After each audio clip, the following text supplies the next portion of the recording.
আমি আজকে গিলে আর মেটের ভুনা করবো। তার জন্য এখানে বড় সাইজের একটা পেঁয়াজ কেটে নিয়েছি, মশলার জন্য জিরে, শুকনো লঙ্কা, আদা রসুন নিয়েছি, নিয়ে একটা মিক্সির মধ্যে দিয়ে অল্প একটু জল দিয়ে একটা মশলা পেস্ট রেডি করে নিয়েছি।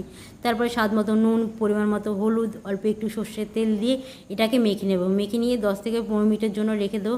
তারপরে দিয়ে দেবো কড়ার মধ্যে বেশ কিছুটা সর্ষের তেলটা গরম হয়ে যাওয়ার পর মেখে রাখা মেটে আর গিলেটা দিয়ে বেশ কিছুক্ষণ কষাবো লো ফ্লেমে।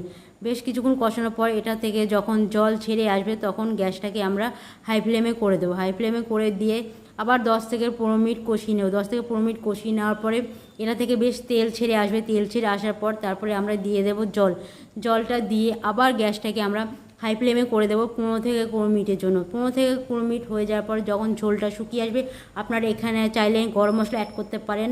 এবার আপনারা নামিয়ে গরম গরম ভাত বা রুটি দিয়ে খেতে পারেন। এক কথায় অসাধারণ লাগে। আমাদের রেডি হয়ে গেল গিলে আর মেটের ভুনা।